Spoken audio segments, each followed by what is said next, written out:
السلام علیکم ورحمۃ اللہ وبرکاتہ۔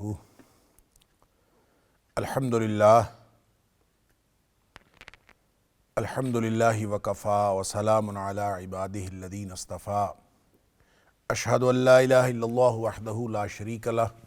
واشہد ان محمدا عبدہ ورسولہ صلی اللہ علیہ وآلہ وسلم۔ اللہم صلی علی محمد وعلی آل محمد کما صلیت علی ابراہیم وعلی آل ابراہیم انک حمید مجید۔ اللہم بارک علی محمد وعلی آل محمد کما بارکت علی ابراہیم وعلی آل ابراہیم انک حمید مجید۔ اما بعد فاعوذ باللہ السمیع العلیم من الشیطان الرجیم من ہمزہ ونفخہ ونفثہ۔ بسم اللہ الرحمن الرحیم۔ وقل رب ادخلنی مدخل صدق واخرجنی مخرج صدق واجعل لی من لدنک سلطانا نصیرا۔ اور آپ یہ فرمائیے کہ اے میرے رب مجھے داخل کر دیجئے سچائی کے ساتھ داخلہ، واخرجنی مخرج صدق اور مجھے نکالیے سچائی کے ساتھ نکالنا، واجعل لی من لدنک سلطانا نصیرا اور میرے لیے بنا دے اپنی جناب سے ایک غلبہ، ایک عطا فرما دے نصیرا جس کے ذریعے سے میری مدد کی جائے۔ آیت نمبر 80 سورہ بنی اسرائیل، یہاں سے آج کے سبق کا آغاز اللہ کی توفیق سے ہو رہا ہے، اور یہ آیت نمبر 80 جو ہے ایک دعا ہے،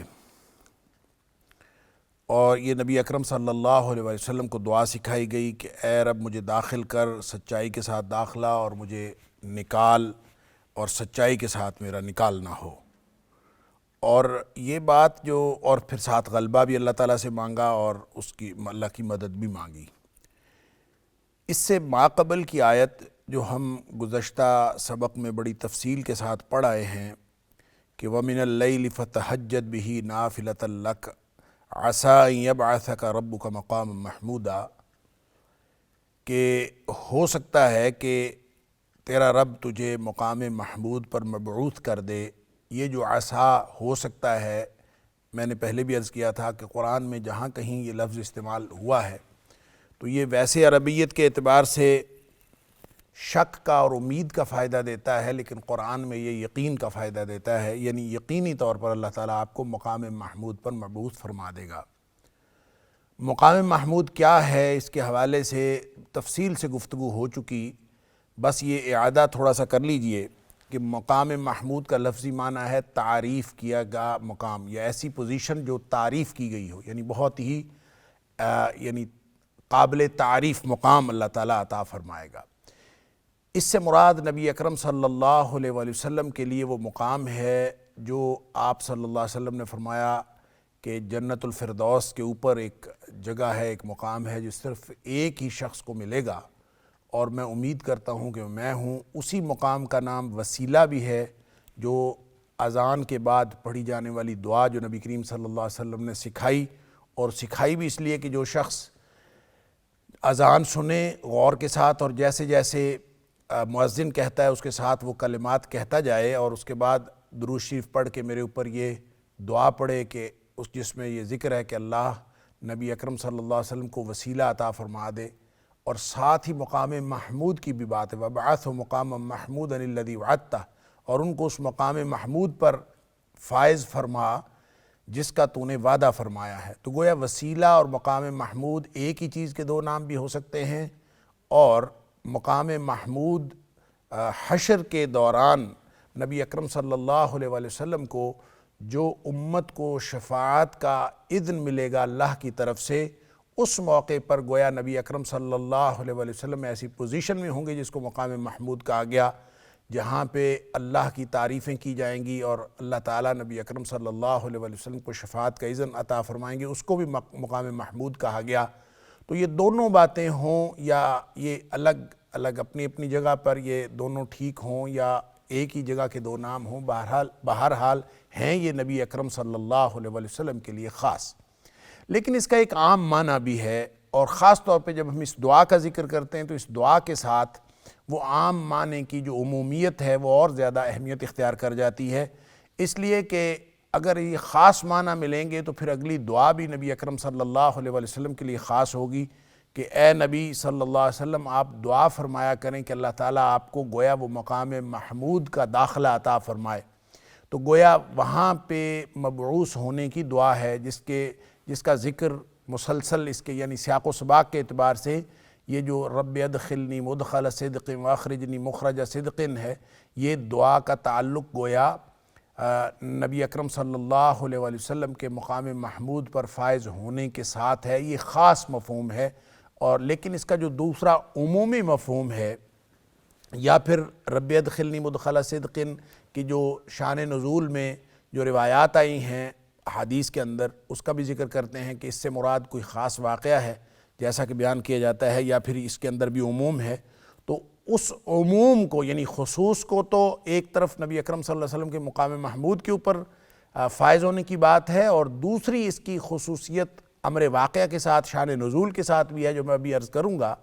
لیکن جب ہم اس کو عمومیت کے ساتھ دیکھتے ہیں تو مقام محمود سے مراد ہر شخص کے لیے قابل تعریف مقام ہے، کہ اللہ کی نگاہ میں جیسے فرمایا کہ ان اکرمکم عند اللہ اتقاکم، تم میں سے سب سے زیادہ عزت والا اللہ کے نزدیک وہ ہے جو تم میں سے سب سے زیادہ تقوی والا ہے۔ اور تقوی کیا ہوتا ہے؟ اللہ کی ناراضگی سے بچنے کا احساس اور اللہ کی رضامندی حاصل کر لینے کا احساس۔ یہ دوہرا احساس جس شخص کے دل میں ہو وہ متقی ہوتا ہے، اور جو شخص اس احساس کے مطابق زندگی گزار رہا ہو وہ تقوی کی معراج کو پہنچا ہوا آدمی ہوتا ہے۔ لہٰذا اتقا وہ شخص ہے جو اپنے اس دوہرے احساس کے ساتھ ہمہ وقت زندگی گزارتا ہے کہ کہیں میرا اللہ ناراض نہ ہو جائے، کہیں میں اللہ کی رضامندی سے محروم نہ رہ جاؤں۔ اس احساس کے ساتھ اور اس ترجیحی نقطے پر زندگی گزارنے والا وہ اکرم ہوتا ہے، سب سے زیادہ عزت والا ہوتا ہے۔ تو گویا یہ جو سب سے زیادہ عزت والا ہونا ہے یہ ایک قابل تعریف مقام ہے۔ تو اس اعتبار سے ہر وہ شخص جو گناہوں سے بچ کر نیکی حاصل کرتا ہے تو وہ گویا مقام محمود پر آ جاتا ہے، وہ اللہ کے ہاں ایک تعریف کیے گئے پوزیشن حاصل کر لیتا ہے، ایک قابل تعریف مقام حاصل کر لیتا ہے۔ لہٰذا اس کے اندر یہ عمومی بات بھی ہے، اور اس کو جب آپ تہجد کے ساتھ جوڑتے ہیں جو کہ اس سابقہ آیت میں ہے وَمِنَ اللَّيْلِ فَتَہَجَّدْ بِهِ نَافِلَةً لَكَ، کہ یہ جو نفل ہے جو نبی اکرم صلی اللہ علیہ وسلم کے لیے زائد نماز خاص رکھی گئی اور آپ ہمیشہ پڑھتے رہے، اور اس کی فرضیت اور وجوب کے حوالے سے بھی بات ہو چکی، لیکن اس بات پر کوئی کسی قسم کا اختلاف نہیں ہے کہ امت کے لیے نفل ہے، اور اس میں اس نفل نماز کو جو رات کی نماز ہے جس کو تہجد کہتے ہیں یا قیام اللیل ہے، یہ عشاء اور فجر کے درمیان کسی بھی وقت اگر پڑھ لی جائے تو یہ گویا اللہ کے نزدیک انسان کو قابل تعریف مقام پر پہنچا دیتی ہے۔ یہ اس کا عمومی مفہوم ہے۔ لہٰذا جب ہم اسی عموم کے ساتھ اس دعا کو دیکھتے ہیں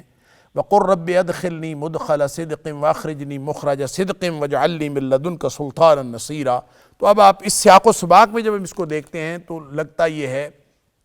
کہ یہ ہمہ وقت ایک عمومی طور پر اللہ کی ناراضگی سے نکل کر اللہ کی رضامندی میں داخلے کی دعا کی جا رہی ہے۔ بہرحال اس عموم کو ہم اس دعا کی بحث میں اور دعا کے مفہوم کی تفہیم میں اس کے یعنی کنکلوڈ کرنے میں اسی بات پر کنکلوڈ کیا جا سکتا ہے کہ اس کے اندر عموم ہے، لیکن اس کنکلوڈ کرنے سے پہلے اس کے شان نزول میں جو روایات آتی ہیں جیسے میں نے پہلے عرض کیا اس کو بہرحال ضرور نگاہ میں رکھنا چاہیے، اور وہ کیا ہے کہ نبی اکرم صلی اللہ علیہ وسلم پر یہ آیت اس وقت نازل ہوئی جب نبی کریم صلی اللہ علیہ وسلم ہجرت فرما رہے تھے، مکہ سے ہجرت کر کے مدینہ منورہ تشریف لے جا رہے تھے۔ لہٰذا یہ جو داخلہ ہے اور یہ جو نکلنا ہے یہ مخرج اور جو مدخل ہے مدخل صدق و مخرج صدق، اب اس کے بارے میں بھی علماء نے مفسرین نے بحث کی ہے کہ یہ مخرج پڑھا جا سکتا ہے اور مدخل پڑھا جا سکتا ہے یا مخرج ہی ہے۔ جب آپ اس کو میم کے ضمے کے ساتھ پڑھیں گے تو اس کا مطلب ہوگا یعنی اس کا مطلب ہوگا نکالنا اور داخل کرنا، اور جب آپ اس کو کہیں گے کہ یہ مدخل اور مخرج ہے تو اس کا مطلب ہے نکلنا اور داخل ہونا، پھر خارج یخرجو سے ہوگا، داخلہ یدخلو سے ہوگا۔ تو اس کا مطلب یہ ہے کہ خود نکلنا ہے یا اللہ نے داخل کرنا ہے اور اللہ نے نکالنا ہے، تو یقیناً اللہ نے نکالنا ہے، اس لیے مخرج صدقین اور مدخل صدقین ہی زیادہ صحیح ہے کہ دعا اللہ سے کی جا رہی ہے، اسی نے داخلہ عطا فرمانا ہے، اور اسی نے کسی جگہ سے جو ہجرت کا حکم ہوا ہے تو وہ بھی اسی وجہ سے ہوا ہے۔ لہٰذا اس ہجرت کے خاص موقع پر اگر یہ آیت نازل ہوئی ہے، جیسا کہ اس کے شان نزول میں نبی اکرم صلی اللہ علیہ وآلہ وسلم کے صحابہ کرام نے یہ بات فرمائی کہ یہ اس موقع پر نازل ہوئی، اور نبی کریم صلی اللہ علیہ وسلم جب ہجرت کر کے مکہ سے تشریف لے گئے مدینہ منورہ، تو یہاں داخلے سے مراد مدینہ منورہ کا داخلہ ہو سکتا ہے، اور جو اخراج ہے اس سے مراد مکہ مکرمہ سے نبی اکرم صلی اللہ علیہ وسلم کا اخراج ہے، یعنی نکلنا بھی سلامتی کے ساتھ سچائی کے ساتھ ہو اور داخل ہونا بھی سچائی اور سلامتی کے ساتھ ہو، یہ اللہ سے دعا کی جا رہی ہے۔ پھر اس شان نزول کے تحت یہ بھی مفہوم اس سے نکلتا ہے، اور مفسرین نے اس کا مفہوم لیا ہے کہ اس سے مراد مدینہ منورہ ہی ہے، اس سے مراد مکہ مکرمہ نہیں ہے، مدینہ منورہ میں ہی داخلہ ہے اور مدینہ منورہ سے ہی اخراج ہے، کہ اللہ تعالیٰ سے دعا یہ کی جا رہی ہے اور اللہ نے یہ دعا سکھائی ہے، وَقُلْ رَبِّ ادْخِلْنِي مُدْخَلَ صِدْقٍ، اللہ مجھے مدینہ منورہ میں سچائی کے ساتھ داخلہ عطا فرمانا، اور جب کبھی میں یہاں سے نکلوں تو پھر وہ سچائی کے ساتھ نکلوں، جیسا کہ نبی اکرم صلی اللہ علیہ وسلم پھر فتح مکہ کے موقع پر نکلے وہاں سے، اور پھر اللہ تعالیٰ نے مکہ کے اندر دوبارہ پھر داخلہ عطا فرمایا۔ تو یہ مکہ سے نکلنا، مکہ سے اخراج اور مکہ کا داخلہ ہو، یہ بھی اس سے مراد ہو سکتا ہے، مدینہ منورہ کا داخلہ ہو اور مدینہ منورہ سے نکلنا اس سے مراد ہو، یہ بھی ہو سکتا ہے۔ اور پھر جب اس مفہوم کے اندر جو وسعت پائی جاتی ہے اس وسعت کو ملحوظ رکھتے ہیں تو اس سے مراد مفسرین نے جو سب سے زیادہ قرین قیاس معنی لیا ہے وہ یہ کہ اس کا تعلق اس دنیا سے نکلنے اور آخرت میں داخل ہونے کے ساتھ ہے۔ لہٰذا رب ادخلنی مدخل صدق، کہ اللہ جب میں اس دنیا سے جاؤں تو سچائی کے ساتھ میرا داخلہ، قبر کے اندر میرا داخلہ سچائی کے ساتھ ہو، اور قیامت کے دن جب میں نکالا جاؤں قبر سے تو وہ میرا جو نکالنا اور اخراج ہے وہ بھی سچائی کے ساتھ ہو۔ اور اس کو اس طرح بھی انٹرپریٹ کیا گیا ہے کہ اس کے مفہوم میں جنت کا داخلہ اور دنیا سے اخراج، یہ بھی اس سے مراد ہے کہ اللہ مجھے جنت میں داخل کرنا سچائی کے ساتھ، اور یہاں دنیا سے نکالنا، جب یعنی منتقلی ہو رہی ہو دنیا سے نکل کر میں جب آخرت میں جا رہا ہوں تو میرا داخلہ ڈائریکٹ جنت کے اندر ہو، یہ بھی اس سے مراد ہو سکتا ہے۔ پھر اس میں وہ تمام مراحل جو انسان کی موت سے لے کر جنت میں داخلے تک درمیان میں ہیں، داخلے اور اخراج کے اعتبار سے یہ سارے کے سارے اس میں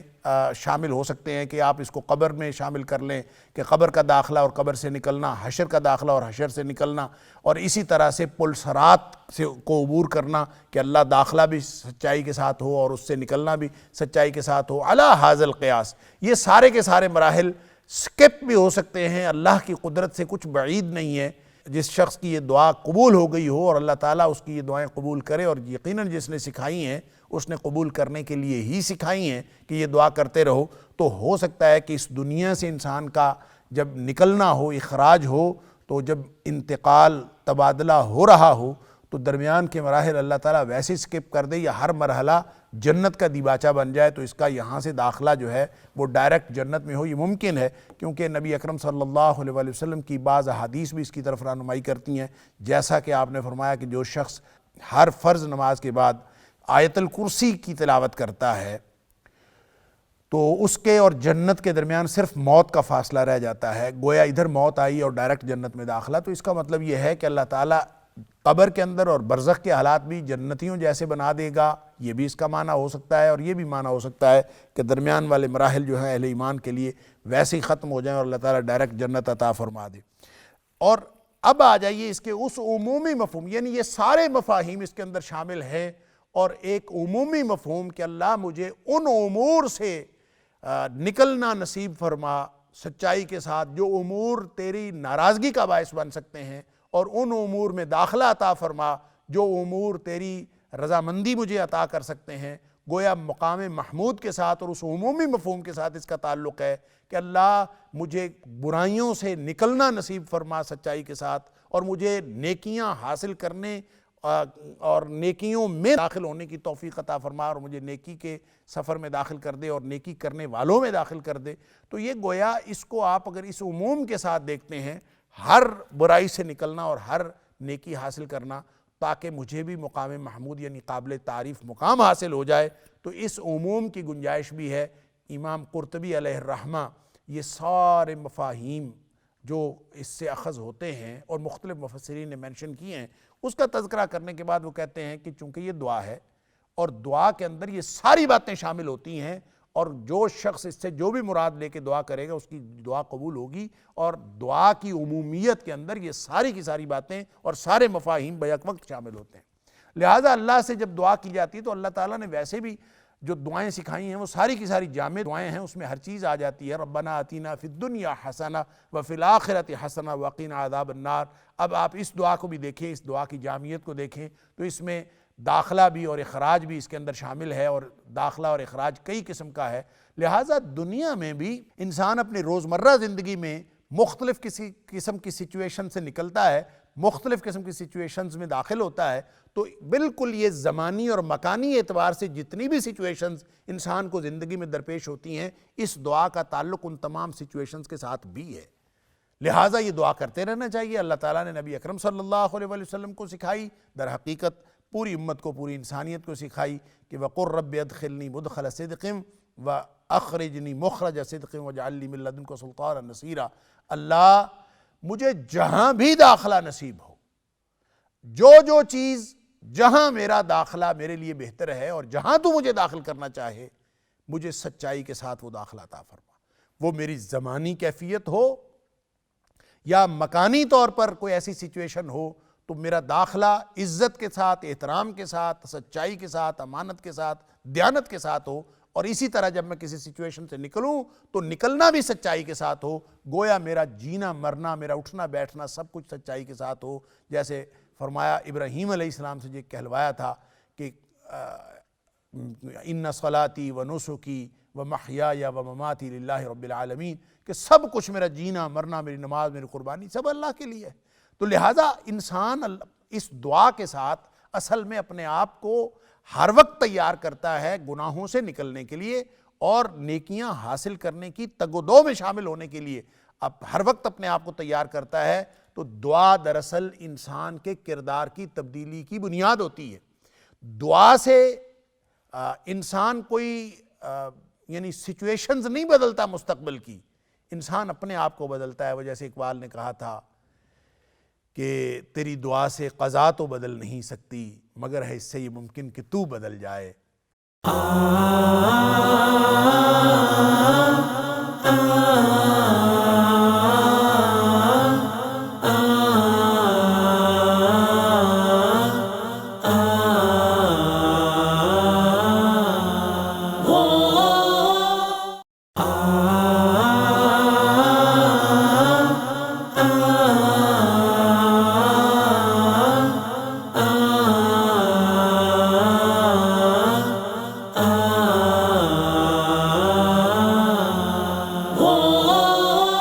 تیری آرزو ہے کہ تیری آرزو ہو پوری، میری آرزو ہے کہ تیری آرزو بدل جائے۔ یعنی انسان کی جب آرزو بدلتی ہے، اس کی دعا بدلتی ہے، تو دراصل انسان کا اپنا کردار بدلتا ہے۔ اس کے کردار بدلنے سے اس کا مستقبل بدل جاتا ہے، اس کے نتائج بدل جاتے ہیں۔ لہٰذا دراصل انسان دعا کرتے ہوئے اپنے کردار کو بدلنے کی کوشش کی بنیاد رکھتا ہے۔ اس لیے وَقُلْ رَبِّ ادْخِلْنِي مُدْخَلَ صِدْقٍ وَأَخْرِجْنِي مُخْرَجَ صِدْقٍ، یہ ایک ایسی دعا ہے، شاندار دعا ہے، جو انسان کو پوری زندگی کے لیے ایک لاہ عمل بھی دیتی ہے، ایک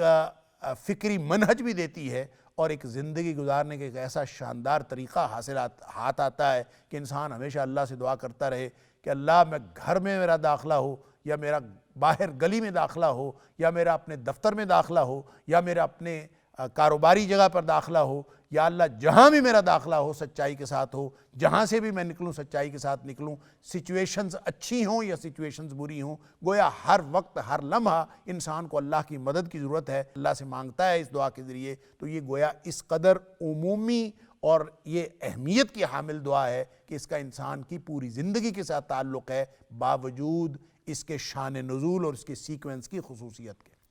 لہٰذا اللہ کے ہاں قابل تعریف مقام حاصل کرنے کے لیے یہ دعائیں، جس کا تعلق نبی اکرم صلی اللہ علیہ وسلم کی ہجرت کے ساتھ بھی ہو سکتا ہے، جس کا تعلق نبی اکرم صلی اللہ علیہ وسلم کے مقام محمود پر مبعوث ہونے کے ساتھ بھی ہو سکتا ہے، لیکن عمومی طور پر ہر شخص کی زندگی کے ساتھ اس کا تعلق ہے۔ اور پھر ساتھ فرمایا وَاجْعَلْ لِي مِن لَّدُنْكَ سُلْطَانًا نَصِيرًا، کہ اللہ اپنی جناب سے ایسا غلبہ عطا فرما کہ جو میرا مددگار بن جائے۔ سبحان اللہ، مدد کے طور پر، کمک کے طور پر اپنی جناب سے غلبہ عطا فرما۔ اس کا کیا مطلب ہے؟ اس کا مطلب یہ ہے وہی سلطان جو بڑا بننے کی خواہش ہے، جو غلبہ ہے، جو انسان چاہتا ہے کہ میری بات غالب آئے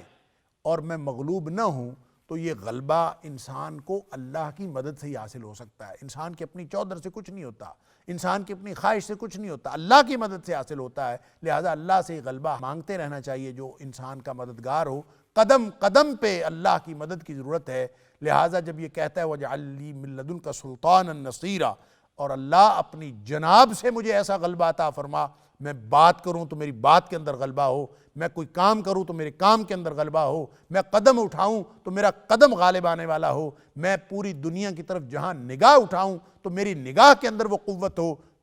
جو غلبہ مجھے عطا کر دے اور جس سے اللہ کی مدد حاصل ہو جائے۔ تو یہ گویا ایسی جامع اور کمپریہنسو دعا ہے جو انسان کی ساری زندگی کی تمام کمیوں اور کوتاہیوں کو پورا کرنے کے لیے کافی ہے، اگر انسان اس کو اس طرح سے سوچ سمجھ کے اپنے معمولات کا حصہ بنا لے۔ وَقُلْ جَاءَ الْحَقُّ وَزَهَقَ الْبَاطِلُ، اور اے حبیب صلی اللہ علیہ وسلم آپ یہ بات بھی فرمائیے کہ حق آ گیا، وَزَهَقَ الْبَاطِلُ، اور باطل مٹ گیا یا ختم ہو گیا۔ ان الباطل کان زہوقا، بے شک جو باطل ہے وہ ہے ہی مٹنے والا۔ یہ جو زہق یا زہوق ہے، جس کا مطلب مٹ جانا، مزمحل ہو جانا، کمزور ہو جانا، ختم ہو جانا، یہ سارا اس سے مراد ہو سکتا ہے، کیونکہ عربی میں کہتے ہیں زہقت نفسہ، اس کی جان نکل گئی، یعنی بالکل جو ختم ہو گیا، اس کی ہم کہتے ہیں کہ میری تو جان ہی نکل گئی، تو اس کا مطلب ہوتا ہے اس کو زہقت نفسی، میری جان نکل گئی، ختم ہو گیا۔ یعنی جب ساری قوتیں جواب دے جائیں، بے بسی کی انتہا، جب انسان کے اندر کوئی قوت طاقت نہ رہے، نہ قوت گویائی رہے، نہ بصارتیں رہیں، نہ سماعتیں رہیں، نہ ختم ہو، ہر چیز یعنی اس کے لیے مدد کا راستہ بند ہو جائے اور اس کی ہر قوت ختم ہو جائے، تو اس کو زہق یا زہوق کہتے ہیں۔ تو ان الباطل کان زہوقا کا معنی یہ ہے کہ باطل بے بس ہو کے مٹنے والا ہے اور ختم ہونے والا ہے، حق غالب ہونے والا ہے۔ اور جاء الحق وزہق الباطل، اور اس کے بارے میں بخاری کے اندر بھی، بخاری شریف کے اندر بھی اور مختلف احادیث کی کتابوں میں بڑی واضح روایات ہیں کہ یہ آیت اس وقت نازل ہوئی جب نبی کریم صلی اللہ علیہ وسلم فتح مکہ کے موقع پر داخل ہوئے، اور آپ 360 بت تھے کعبہ کے اندر، ان کو آپ گراتے جاتے تھے اپنی چھڑی سے، اور آپ یہ فرماتے جاتے تھے جاء الحق وزہق الباطل ان الباطل کان زہوقا۔ گویا جس کو مٹا رہے تھے، جس کو گرا رہے تھے، وہ بت تھے، اور گویا بت اس وقت باطل کا جو مظہر تھا، باطل کی جو علامت تھی اور باطل کے جو سمبل تھے وہ بت تھے، اور ان کو نبی اکرم صلی اللہ علیہ وسلم گراتے جاتے تھے۔ لہٰذا ان 360 بتوں کو، اور 360 کیوں تھے اس تعداد کے بارے میں بھی مفسرین نے لکھا ہے کہ وہ 360 شاید ہر دن کے اعتبار سے ایک الگ بت تھا، عبادت اور بندگی اور دعا اور ان سے مدد چاہنے کے جتنے بھی انہوں نے شرکیہ اصول بنائے ہوئے تھے، ان میں انہوں نے ہر دن کے لیے الگ بت بنایا ہوا تھا، تو 360 جو تھے گویا انہوں نے سال کے دنوں کے حساب سے بنائے ہوئے تھے، اور ان کو نبی اکرم صلی اللہ علیہ وسلم نے گرایا۔ اور یہ آیت قُلْ جَاءَ الْحَقُّ وَزَهَقَ الْبَاطِلُ، ایک تو اس کے اندر خوشخبری ہے اہل ایمان کے لیے اور غلبہ کی بشارت ہے، اور حق آ گیا، گویا جو حق کو غلبہ حاصل ہونا ہے اور وہ حاصل ہو کے رہنا، اور زہق الباطل، باطل نے مٹنا ہے، اور وہ مٹ ہی چکا سمجھ لیجئے۔ جو ماضی کے صیغے میں کوئی بھی مستقبل کی بات کی جائے تو اس کا مطلب یہ ہوتا ہے کہ اس کا وقوع پذیر ہونا یقینی۔ جیسے ہم عمومی زبان میں بات کر دیتے ہیں کوئی مستقبل میں ہونے والا واقعہ ہو تو ابھی جس کا وقوع پذیر ہونا یقینی ہو تو ہم کہہ دیتے ہیں کہ ہاں یہ تو ہو گیا۔ ہم کہیں پہنچنا چاہتے ہوں تو ہم اپنا وقت کے حساب سے اتنے وقت میں پہنچ رہے ہوں، یقینی ہو جائے جب ہمارا پہنچنا، تو ہم کہتے ہیں ہاں ہم پہنچ گئے، یعنی گویا ہمارا چند منٹوں بعد یا تھوڑے وقت کے بعد پہنچنا یقینی ہے۔ بعینہ ہی قرآن جب قیامت کی بات کرتا ہے، قرآن جب مستقبل کی بات کرتا ہے، تو قرآن بھی ماضی کا صیغہ استعمال کرتے ہوئے اس کا ذکر کرتا ہے، تو اس کا مطلب ہوتا ہے کہ اس کا وقوع پذیر ہونا یقینی۔ اسی طرح جاء الحق و زہق الباطل ہے،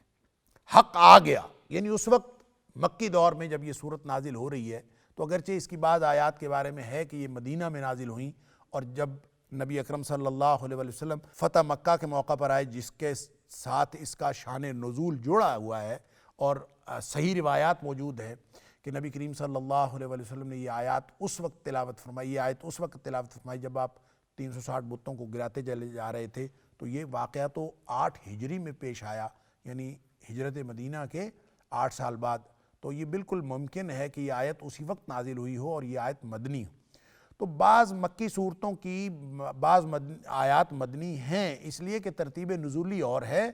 قرآن کی، اور ترتیب توقیفی اور ہے، اور قرآن کی ترتیب توقیفی بھی نبی اکرم صلی اللہ علیہ وسلم نے اس طرح سے ترتیب لگوائی ہے، اور یہ بھی منزل من اللہ ہے۔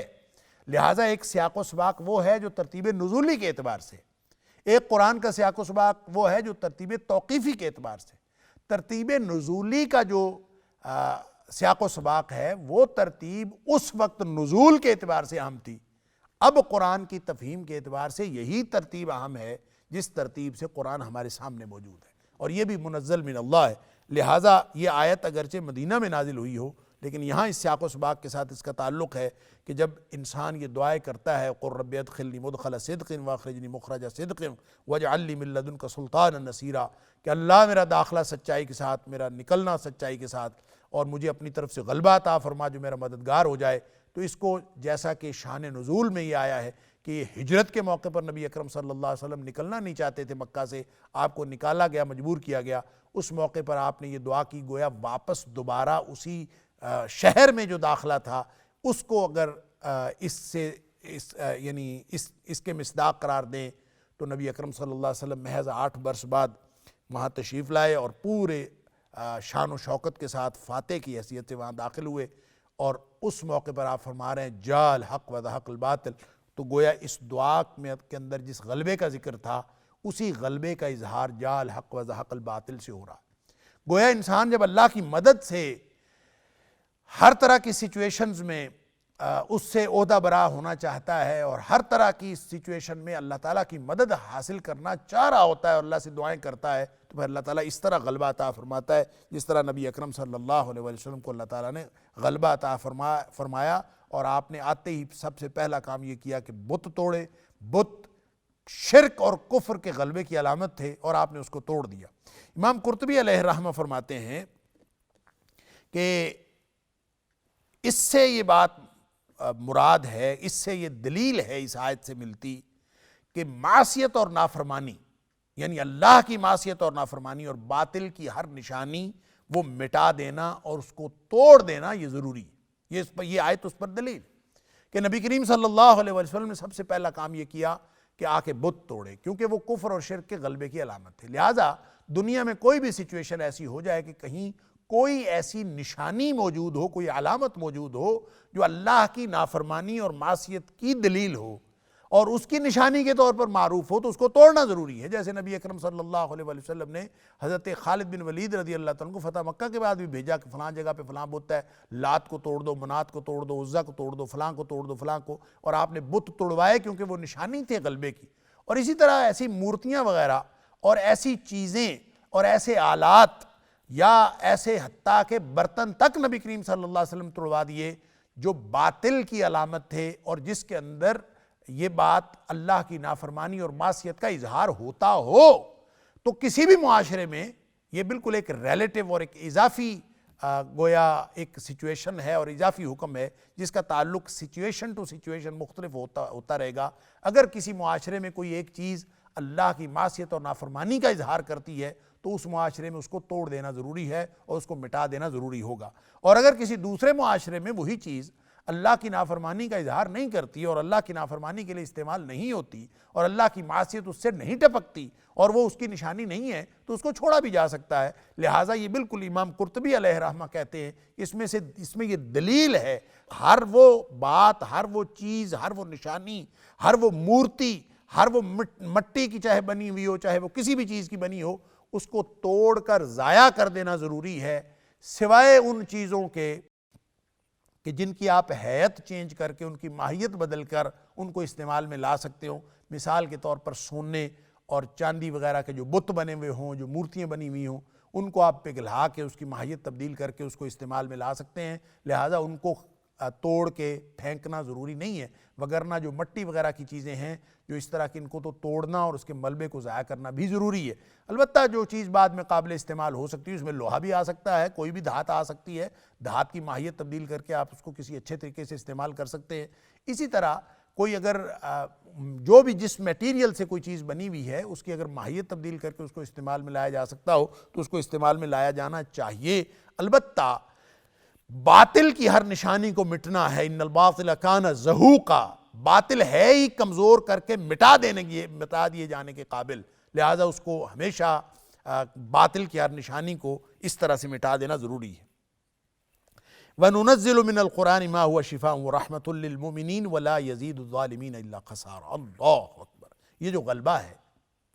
یہ جو بشارتیں ہیں، یہ جو مقام محمود ہے، یا چاہے وہ آخرت کا ایک مقام ہو، چاہے وہ دنیا کا مقام محمود ہو، یا چاہے یہ حق کا غلبہ ہو، باطل کا مٹنا ہو، ان ساری چیزوں کا تعلق اور اس غلبے کی بشارت کا تعلق جو اللہ کے رسول صلی اللہ علیہ وآلہ وسلم کے اس مغلوبیت کے دور میں کہ جہاں کفار مکہ جو ہیں وہ ظاہری طور پر غلبہ حاصل کیے ہوئے ہیں اور سرداران قریش وہ اپنے سرداری کو اور وہ ہمیشہ یعنی وہ دائمی سمجھ رہے ہیں اور وہ سمجھ رہے ہیں کہ ہمارا غلبہ جو ہے موجود ہے، ان کو بتایا جا رہا ہے کہ بالآخر غلبہ حق کا ہے اور حق کے غلبے کے لیے، حق کو غالب کر دینے کے لیے جو ٹول کے طور پر یا معجزے کے طور پر یہ اکیلا قرآن کافی ہے۔ یہ قرآن ہم نازل کرتے ہیں، ما ہوا شفاء و رحمت للمؤمنین، یہ اہل ایمان کے لیے شفا بھی ہے اور رحمت بھی ہے۔ سبحان اللہ! شفا کس چیز کے لیے؟ یہ شفا ہر روحانی اور جسمانی بیماری کے لیے۔ سبحان اللہ!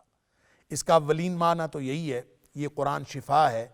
کہ انسان ڈپریشن کا مریض ہو تو قرآن شفا ہے، یہ انسان کسی نفسیاتی مرض میں ہو تو قرآن شفا ہے، جہالت کا مرض ختم ہوتا ہے، انسان اگر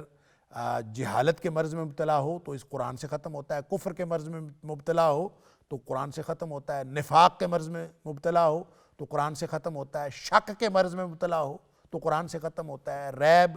اور جس کو کہتے ہیں تردد، انسان شک و شبے میں پڑا ہو، ایگنوسٹک کہ سمجھ نہیں آ رہی میں کیا، ہر طرح کی دہریت ہو تو اس کا علاج بھی قرآن ہے۔ جتنی روحانی بیماریاں ہو سکتی ہیں اور حتیٰ کہ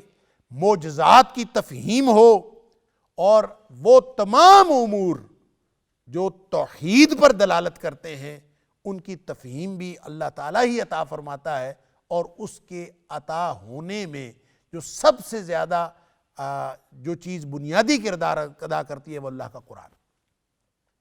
لہذا انسان کی سمجھ کام نہ کر رہی ہو، انسان کو اندھیروں میں اور جہالت کی گھٹا ٹوپ جو گہرائیاں ہیں اس میں انسان گھٹا ٹوپ اندھیروں میں اور گہرائیوں میں اور پستیوں میں انسان کہیں بھٹک رہا ہو تو وہ قرآن کی طرف آ جائے، قرآن اس کے لیے شفا ہے، پھا رکھ دیتا ہے، انسان کی جو ساری کی ساری جو باطنی اور روحانی بیماریاں وہ ختم ہو جاتی ہیں۔ یہ تو ایک معنی ہے، اور تمام مفسرین نے اس کا جو سب سے اولین معنی ہے وہ یہی لیا۔ لیکن اس کا دوسرا معنی ظاہری بیماریوں کے لیے بھی شفا ہے، جو جسمانی بیماریاں ہیں اس کے لیے بھی قرآن شفا ہے۔ نبی اکرم صلی اللہ علیہ وآلہ وسلم کا یہ فرمان لکل داء دوا، ہر بیماری کی کوئی نہ کوئی علاج تو ہے، اللہ نے علاج تو بنایا ہے، اور جو کوئی بیماری اللہ تعالیٰ نے ایسی نہیں پیدا کی جس کا کوئی علاج نہ ہو سوائے موت کے۔ موت ایک ایسی بیماری ہے جس کا کوئی علاج نہیں ہے، موت تو آنی ہی آنی ہے، تندرست لوگوں کو بھی آنی ہے اور بیمار لوگوں کو بھی آنی ہے، وگرنہ جو دنیا میں بیماریاں ہیں اللہ نے بیماری بھی پیدا کی ہے، ساتھ شفا بھی پیدا کی ہے۔ اور شفا کیا ہے؟ ظاہر ہے مادی چیزوں میں جو اللہ تعالیٰ نے حلال طیب چیزیں پیدا کی ہیں اور اس میں اللہ تعالیٰ نے مختلف قسم کی تاثیر رکھی ہے، اور ہر جو حلال چیز ہے وہ کوئی نہ کوئی اچھے اثرات انسانی جسم کے لیے رکھتی ہے، اور اس کے اندر کسی نہ کسی بیماری کا علاج ہے۔ اور پھر موسم کے اعتبار سے جو پھل آتے جاتے رہتے ہیں، کسی خاص موسم میں ایک خاص پھل آتا ہے، پھر دوسرے موسم میں نہیں ہوتا، کسی خاص علاقے میں پھل ہوتا ہے، کسی دوسرے علاقے میں نہیں ہوتا۔ یہ ساری کی ساری چیزیں اللہ کی حکمت سے تعلق رکھتی ہیں، اور ان کا تعلق انسانوں کے طبائع اور انسانوں کی جسمانی ضروریات کے ساتھ۔ لہٰذا جس طرح کی سچویشن میں انسانوں کی جو ضرورتیں ہیں، اللہ تعالیٰ جو حکیم بھی ہے اور علیم بھی ہے، اس نے انسانوں کی جسمانی ضرورتوں کے مطابق یہ سارا جو جسمانی اور طبی غذا کا اور طبی ماحول کا اہتمام کیا ہوا ہے، جو انسان کی بیماریوں کا علاج ہے۔ اس میں پریکاشنری میجرز بھی ہیں، وہ ساری چیزیں اس کے اندر شامل ہیں۔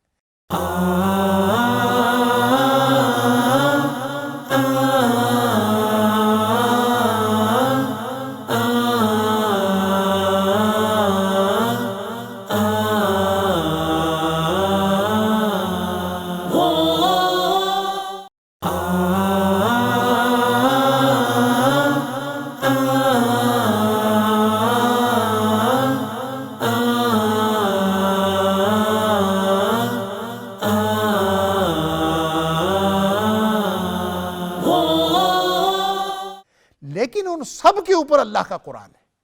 وَنُنَزِّلُ مِنَ الْقُرْآنِ مَا هُوَ شِفَاءٌ وَرَحْمَةٌ۔ سبحان اللہ۔ لہٰذا آپ سمجھ لیجئے، اگر کوئی چیز جہاں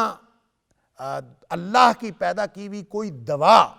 وہ کوئی جسمانی بیماری کے لیے وہ کام کر سکتی ہے، مثال کے طور پر اگر کوئی زہر کا تریاق اللہ نے پیدا کیا ہے،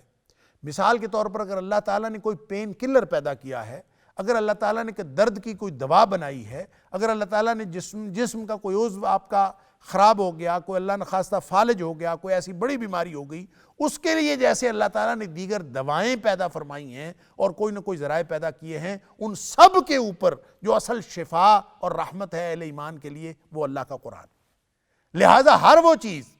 جو کسی مادی دوا سے ٹھیک ہو سکتی ہے، وہ اللہ کے قرآن سے بھی ٹھیک ہو سکتی ہے، اس کے اندر شفا موجود ہے۔ لہٰذا یہ ایمان رکھنا چاہیے۔ وہ حدیث کے اندر آتا ہے نا کہ حضرت ابو سعید خدری رضی اللہ تعالیٰ عنہ، یہ بخاری کے اندر یہ حدیث ہے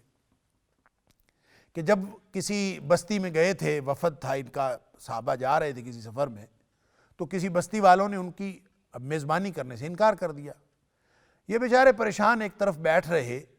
تو رات کو ایسا کرنا ہوا کہ ان کے سردار کو بچھو نے یا کسی زہریلی چیز نے کاٹ لیا، اور وہ انتہائی تکلیف میں تھا، اور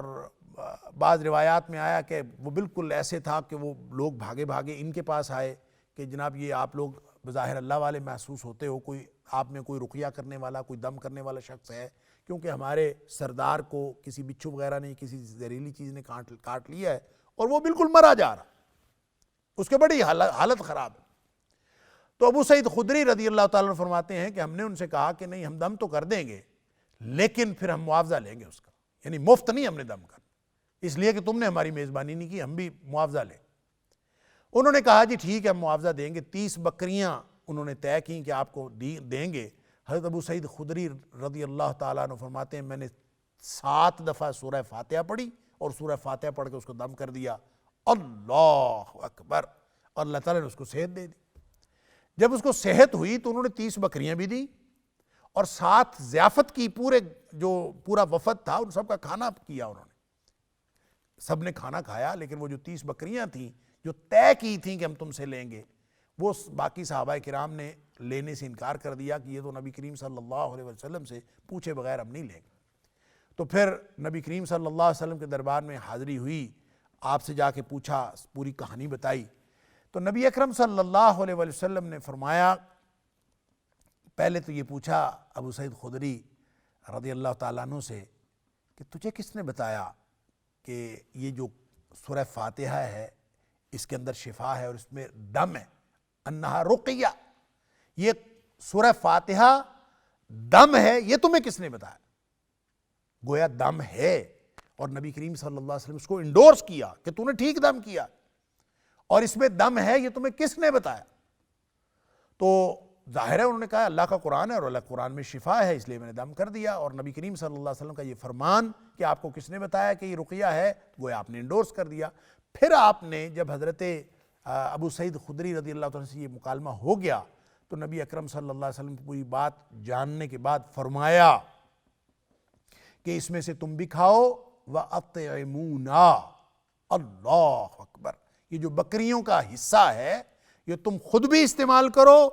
ہمیں بھی اس میں حصہ دو، ہمیں بھی کھلاؤ، یعنی وہ بالکل جائز ہے، اس میں کوئی دوسری بات نہیں۔ اب اس حدیث سے یہ پتہ چلتا ہے کہ نبی اکرم صلی اللہ علیہ وسلم نے سورہ فاتحہ کو زہر کا دم قرار دیا ہے، اور زہر اس کے لیے دنیا میں مادی طور پر بڑے تریاق بنے ہوئے ہیں، بہت ساری جو ہیں وہ ویکسینز بنی ہوئی ہیں، بہت ساری ایسے تریاق ہیں جو انجیکٹ کرتے ہیں تو وہ زہر کو ختم کر دے، سانپ کا زہر، بچھو کا زہر، مختلف چیزوں کوئی بھی اگر ہو زہر تو اس کو کاٹنے کے لیے تریاق میڈیکل سائنس نے بہت سارے ایجاد کیے ہوئے ہیں۔ تو اس کا مطلب یہ نہیں ہے کہ ان میں شفا نہیں ہے، ان میں بھی اللہ نے شفا رکھی ہے، لیکن جو اللہ کے قرآن میں شفا ہے یہ ان سب کے اوپر ہے۔ گویا اگر تریاق اور کوئی میسر نہ ہو یا میسر ہو بھی تو قرآن وہ کام بھی کرتا ہے جو زہر کا تریاق کام کرتا ہے، جو پین کلرز کام کرتے ہیں، قرآن بھی اگر پڑھا جائے تو یہ درد بھی ختم کر دیتا ہے، جسم کے درد بھی ختم ہوتے ہیں، جسمانی بیماریاں بھی ختم ہوتی ہیں۔ اور نبی اکرم صلی اللہ علیہ وسلم نے بے شمار دم بتائے اور کئی دعائیں آپ نے پڑھیں، اور دعائیں آپ نے بطور دم، یہ معوذتین، یہ قرآن کی آخری 2 سورتیں، یہ بھی دم ہیں۔ اور حضرت عائشہ صدیقہ رضی اللہ تعالیٰ عنہ فرماتی ہیں کہ نبی اکرم صلی اللہ علیہ وسلم دم کیا کرتے تھے اپنے آپ کو، اور جب آپ کے مرض الموت میں آپ بالکل کمزور ہو گئے تو میں خود پڑھتی تھی اور نبی اکرم صلی اللہ علیہ وسلم پہ اوپر دم کرتی تھی، لیکن جسم کے اوپر جو ہاتھ پھیرتی تھی وہ نبی کریم صلی اللہ علیہ وسلم کا ہاتھ ہی آپ کے اوپر پھیرتی تھی، کیونکہ وہ زیادہ مبارک، وہ آپ کا مبارک ہاتھ تھا، اس لیے میں ان کا ہاتھ پھیرتی تھی۔ اور ویسے دم کرنے کا طریقہ جو نبی کریم صلی اللہ علیہ وسلم نے بتایا ہے کو یہ کہ ہاتھوں پہ پھونک مارو اور پھر اپنے جسم پر پھیر لو اور اپنے چہرے پہ پھیر لو، جس جگہ پہ درد ہے اس جگہ پھیر لو۔ اور یہ قرآن کا کوئی بھی حصہ پڑھ کے، کوئی بھی حصہ کسی بھی طریقے سے سلیکٹ کر کے، جیسے حضرت ابو سعید خدری رضی اللہ تعالیٰ عنہ نے یہ سلیکٹ کیا کہ انہوں نے 7 دفعہ، اب یہ بات نبی کریم صلی اللہ علیہ وسلم تو نہیں بتائی تھی کہ 7 دفعہ پڑھ کے دم کرنا ہے، انہوں نے خود کیا، نبی کریم صلی اللہ علیہ وسلم اس کو انڈورس کیا، ہاں ٹھیک ہے، بالکل ٹھیک کیا تم نے دم۔ تو آپ کوئی شخص 3 دفعہ پڑھ کے دم کر دے، کوئی 1 دفعہ پڑھ کے کر دے، کوئی 7 دفعہ پڑھ کے دم کر دے، لیکن یہ شفا ہے، اور نبی اکرم صلی اللہ علیہ وسلم کا فرمان ہے کہ اس میں شفا ہے، قرآن کہتا ہے پورا قرآن شفا ہے۔ اور اس شفا سے بعض لوگوں نے آیات سلیکٹ کی ہوتی ہیں، لفظ شفا والی آیات، اور وہ جہاں جہاں قرآن میں شفا کا لفظ آیا ہے وہ آیات شفا پڑھتے ہیں۔ بعض لوگوں نے آیات سحر اکٹھی کی ہوتی ہیں، جہاں جہاں قرآن میں سحر کا ذکر ہے، جادو کا، تو وہ جس شخص پر جادو کا خطرہ ہوتا ہے، کہ خدشہ ہوتا ہے کہ اس کے اوپر جادو ہوا ہے، تو اس کو اوپر دم کرنے کے لیے وہ آیات جس میں سحر کا ذکر ہے وہ دم کر دیتے ہیں۔ تو یہ اگرچہ سنت نہ بھی ہو اور نبی کریم صلی اللہ علیہ وسلم سے ان آیات کی سلیکشن ثابت نہ بھی ہو تو دم کے لیے یہ جائز ہے۔ ایک تو ان حدیث سے ثابت ہوتا ہے، اور دوسرا خود نبی کریم صلی اللہ علیہ وسلم کا فرمان ہے، مسلم شریف کے اندر یہ حدیث ہے کہ جب نبی کریم صلی اللہ علیہ وسلم مدینہ طیبہ تشریف لے گئے تو لوگ اپنے اپنے دم نبی کریم صلی اللہ علیہ وسلم کو بتاتے تھے کہ ہم آپ کی تشریف آوری سے پہلے گویا لوگوں کو دم کیا کرتے تھے مختلف قسم کے، تو کیا ہم وہ کر لیں کہ نہ کر لیں؟ آپ نے فرمایا کہ آپ اپنے اپنے دم میرے اوپر پیش کرو، بتاؤ کون سا دم، یعنی اس میں اگر کوئی شرکیہ بات تھی اس میں سے ختم کروا دیتے تھے کہ یہ دم ٹھیک نہیں ہے، اس نہ کرو، اس کو نہ کرو۔ یہ نبی اکرم صلی اللہ علیہ وسلم لوگوں کے دم جو وہ کرتے تھے، جو بھی پڑھ کے دم کرتے تھے، آپ ایک ایک کا دم سن کر یہ فیصلہ فرماتے جاتے تھے کہ یہ ٹھیک ہے، یہ غلط ہے، یہ ٹھیک ہے، یہ غلط ہے، میرے اوپر اپنے اپنے علیہ یعرض علیہ رقاکم، اپنے جو دم ہیں وہ میرے اوپر پیش کرو، مجھے پڑھ کے سناؤ کیا کیا دم کرتے۔ پھر آپ نے ایک بات کیٹاگوریکل سٹیٹمنٹ نبی اکرم صلی اللہ علیہ وسلم نے دی، آپ نے فرمایا کہ لا باس بالرقاء، کسی بھی دم میں کوئی حرج نہیں ہے، کسی بھی طرح کا دم، ما لم یکن فی شرک، جس میں شرک نہ ہو اس دم کو کرنے میں کوئی حرج نہیں۔ لہذا کوئی شخص دعاؤں کی ترتیب اپنی بنا لے، کوئی اس کی گنتی اپنی بنا لے، کوئی قرآن حکیم کی آیات سلیکٹ کر لے، آیات سلیکٹ کر کے اپنی طرز کی کے اسلوب سے، اپنے گنتی سے وہ اس کو پڑھے، تو یہ اگرچہ مسنون نہیں بھی ہوگا لیکن وہ نبی اکرم صلی اللہ علیہ وسلم کے فرمائے ہوئے اس ارشاد کے مطابق وہ جائز ہوگا، اور کوئی بھی شخص رقیہ کے طور پر اس کو دم کر سکتا ہے۔ امام قرطبی علیہ الرحمہ نے اور امام ابن جریر طبری نے، امام ابن کثیر علیہ الرحمہ نے بڑی تفصیل اس دم کے حوالے سے، قرآن شفا کے حوالے سے بہت سارے واقعات بھی لکھے ہیں۔ پھر اس میں امام قرطبی علیہ الرحمہ نے اور مختلف مفسرین نے یہ بحث بھی کی ہے کہ جس کو پڑھ کے دم کیا جا سکتا ہے اور اس پہ کوئی دوسری رائے نہیں ہے، تو کیا قرآن جو ہے وہ لکھ کے بھی کسی کے گلے میں لٹکایا جا سکتا ہے، جیسے تعویذ وغیرہ دیتے ہیں؟ تو اللہ کی پناہ میں آنا اس کے لیے تو دم ہے، رقیہ ہے۔ تو کوئی شخص اگر تعویذ وغیرہ لٹکا لیتا ہے تو اس کی کیا ضرورت ہے اور اس کی کیا حیثیت ہے؟ اور حدیث میں آتا ہے کہ نبی کریم صلی اللہ علیہ وسلم نے تمیمہ، تیولہ اور ان ساری چیزوں کو آپ نے شرک قرار دیا۔ تمیمہ تعویذ کو کہتے ہیں جو لٹکایا جائے، اور آپ نے یہ بھی فرمایا کہ اگر کوئی شخص تمیمہ یا تعویذ لٹکاتا ہے تو وہ اسی کے لیے وہی کافی ہو جاتا ہے، یعنی پھر اللہ تعالیٰ اسی کے سپرد اس کو کر دیتا ہے، جس طرح کا بھی تعویذ ہو۔ تو ظاہر ہے کہ اگر تعویذ کے اوپر قرآن لکھا ہوا ہو تو پھر قرآن کے اوپر اس کا مطلب یہ ہوگا کہ اللہ تعالیٰ اس کو قرآن کے سپرد کر دیتا ہے۔ تو جو عام طور پہ اس دور میں شرکیہ تمیمے اور تیولہ، جو اس طرح کے خاص طور پہ تیولہ تو وہ کہتے ہیں، تولہ بھی اس کو کہتے ہیں، اس کے مختلف یعنی قراتیں ہیں۔ تو اگر اس کو تولہ یا تیولہ جو ہے، اس کے بارے میں یہ بھی کہا جاتا ہے کہ یہ خاص طور پر ایسا دم یا ایسا تعویذ دیا جاتا تھا جو خواتین جو ہیں وہ اپنے شوہر کو قابو کرنے کے لیے وہ اپنے گلے میں یا اپنے جسم کے ساتھ لٹکا لیتی تھیں یا باندھ لیتی تھیں، اور اس کو شرک قرار دیا ہے۔ اور اس طرح کا کوئی بھی تعویذ ہو تو اس کو وہ شرک ہوگا، نبی کریم صلی اللہ علیہ وسلم نے واضح طور پر فرما دیا۔ لیکن کیا وہ تعویذ جس کے اوپر قرآن لکھا ہوا ہو یا اللہ کے نام لکھے ہوئے ہوں اس کو بھی شرک قرار دیا جا سکتا ہے؟ ہرگز اس کو قرار نہیں دیا جا سکتا۔ زیادہ سے زیادہ آپ یہ کہہ سکتے ہیں کہ جس پر اللہ کا قرآن لکھا ہوا ہے اور قرآن لکھ کے کسی کے گلے میں لٹکا لینا یہ مسنون طریقہ نہیں ہے، لیکن اس کو آپ شرک بہرحال نہیں کہہ سکتے کہ اگر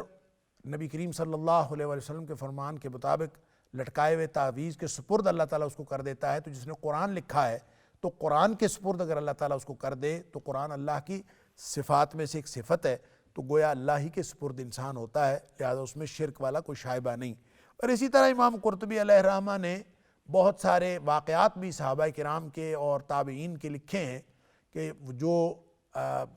لوگ، جو بچے یا جو افراد بچوں میں سے جو ادراک رکھتے تھے وہ ان کو سکھاتے تھے، پڑھاتے تھے اور ان کو دم سکھا دیتے تھے، اور جو ادراک نہیں رکھتے تھے ان کو لکھ کے ان کے گلے میں لٹکا لیتے تھے۔ اس طرح کے واقعات بھی انہوں نے لکھے۔ بہرحال اس میں چونکہ بحث ہے، اور اس بحث میں علماء نے، بعض علماء تو مطلقاً ہر طرح کے تعویذ لٹکانے کو شرک قرار دیتے ہیں، اور بعض میں یہ گنجائش ہے کہ جس میں اللہ کا قرآن لکھا ہو اور جس میں شرکیہ کوئی بات نہ ہو، ظاہر ہے ہم اس کو شرک تو قرار نہیں دے سکتے، زیادہ سے زیادہ اس کو غیر مسنون کہہ سکتے ہیں طریقہ، لیکن اللہ کا قرآن شفا ہے، اس میں کوئی کسی قسم کا اختلاف نہیں ہے۔ اور قرآن نے بالکل ڈائریکٹلی بات فرمائی، ما ہوا شفاء و رحمہ، یہ شفا بھی ہے اور رحمت بھی ہے۔ رحمت کا مطلب یہ ہوتا ہے، رحمت کا معنی ہوتا ہے لپیٹ لینا، گویا اللہ کا قرآن وہ اپنی لپیٹ میں لے لیتا ہے جو شخص اس قرآن کے ساتھ جڑتا ہے۔ اور یہ وہی بات ہے جو اللہ تعالیٰ نے سورہ یونس میں بھی فرمائی، ہم پڑھ آئے ہیں، قل بفضل اللہ وبرحمتہ فبذلک فلیفرحوا، یہ اللہ کا فضل ہے اور اللہ کی رحمت ہے جس نے یہ قرآن عطا فرمایا ہے، لہٰذا اس قرآن پر تم خوشیاں منایا کرو، خوش ہوا کرو کہ اللہ تعالیٰ نے تمہیں اتنی شاندار کتاب عطا فرمائی جس میں شفا بھی ہے، جس میں برکت بھی ہے، جس میں علم بھی ہے، دنیا جہان کی ہر رہنمائی جو ہے وہ قرآن حکیم کے اندر موجود ہے۔ اور جو پیچھے سیاق و سباق میں غلبے کی بات ہو رہی ہے اور نبی اکرم صلی اللہ علیہ وسلم کے ان واقعاتی جو اس کا ماحول تھا جب یہ آیات نازل ہو رہی تھیں،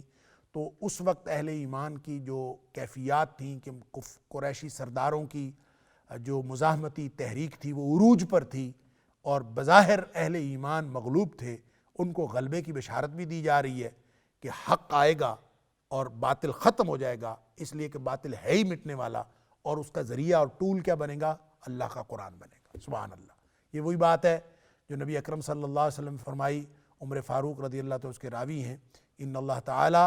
یرفع بہذا الکتاب اقواما، اللہ تعالیٰ بہت ساری قوموں کو اس کتاب کے ذریعے سے عروج نصیب کرتا ہے۔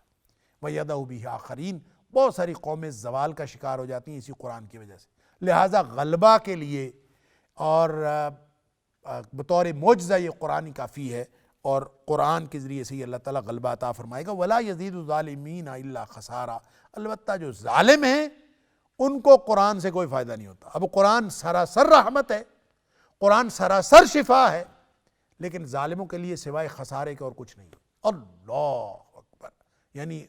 وَلَا يَزِيدُ الظَّالِمِينَ، یہ ظالموں کو کسی چیز کا اضافہ نہیں کرتا، الا خسارہ، بلکہ ان کے نقصان میں، ان کے خسارے میں اضافہ کرتا۔ اب قرآن کوئی نعوذ باللہ من ذالک خسارے کی کتاب ہے؟ خسارے کی کتاب نہیں ہے، یہ کتاب ہدایت ہے، کتاب برکت ہے، کتاب شفا ہے، کتاب رحمت ہے۔ لیکن یہ ان کے لیے، ان کفار کے لیے جو نہیں مانتے، جو قرآن کو قرآن کا حق نہیں دیتے، ظالم ہیں، اللہ کو اللہ کا حق نہیں دیتے، شرک کرتے ہیں، نبی اکرم صلی اللہ علیہ وسلم کو نبی اکرم صلی اللہ علیہ وسلم کا حق نہیں دیتے، وہ اور لوگوں کی اطاعت و اتباع کرتے ہیں، جو قرآن کو قرآن کا حق نہیں دیتے اور نظریات کے پیچھے بھاگے پھرتے ہیں، وہ ظالم ہے۔ اور ظالموں کو اللہ تعالیٰ اس قرآن کے ذریعے سے بھی سوائے خسارے کے اور کچھ نہیں دیتا۔ یہ وہی بات ہے جو اللہ تعالیٰ نے سورہ مائدہ کے اندر بھی فرمائی، جو ہم پڑھائے ہیں، یہاں اللہ تعالیٰ نے ریپیٹڈلی، یعنی 2 دفعہ یہ فقرہ ارشاد فرمایا، اللہ